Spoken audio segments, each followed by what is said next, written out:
Welcome to Venice, arguably one of the most beautiful cities in the world, where water replaces roads. 118 islands linked by over 400 bridges. It's always packed with tourists, however right now there's an event that's pulling in even more than usual, the Biennale. What is the Venice Biennale? It's basically a huge exhibition of global art. Thank you. So you have these different countries, you'll all like different things. Every 2 years, countries from all over the world come to Venice to display work. Switzerland, Venezuela, Denmark, Finland, Norway, Sweden, Britannia, Germany, Uruguay, United States, Czechoslovakia, Australia, or how you're meant to pronounce it, Australia. Think of it as the Olympics of the art world. Let's go check it out.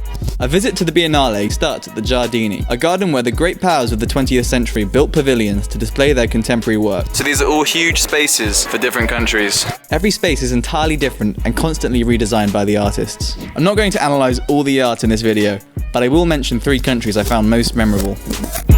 Russia. Firstly was Russia's installation of soldiers, binoculars and drones, which to me was an expression of how easy it is for authority to spy on the public.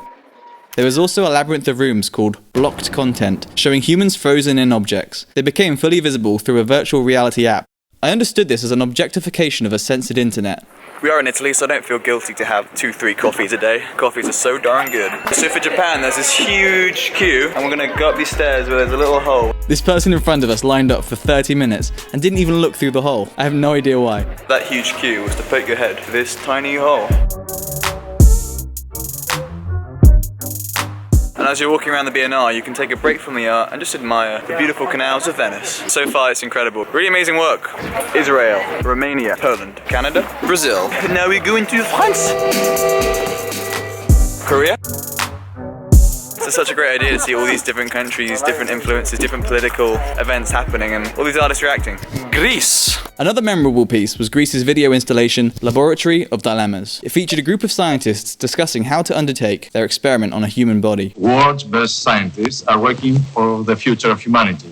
However, while watching, I realised the whole conversation was in fact a metaphor for the topic of immigration, exploring the dilemma between saving the foreigner and maintaining the safety of the native. This kind of dilemma can't be settled merely with data. So there's also a lot of off-site stuff just in and around Venice as people open up certain buildings for art, so you can definitely spend a good 4 or 5 days entirely just seeing art here.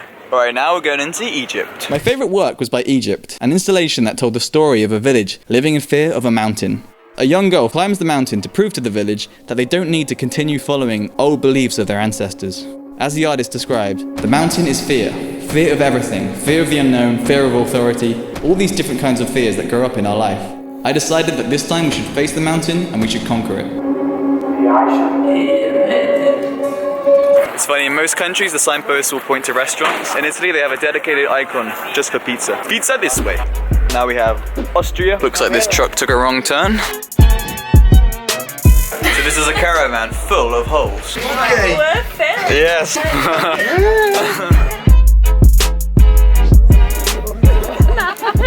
Alright, now for Hungary.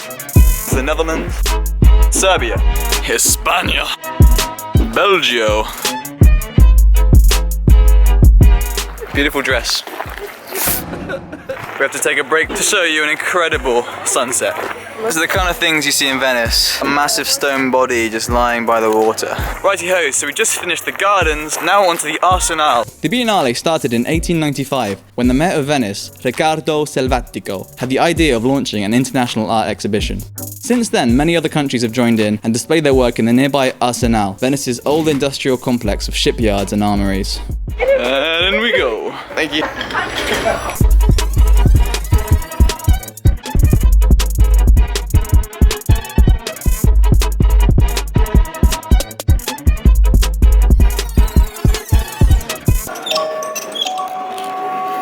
Alright, so now it's 6 PM when everything closes.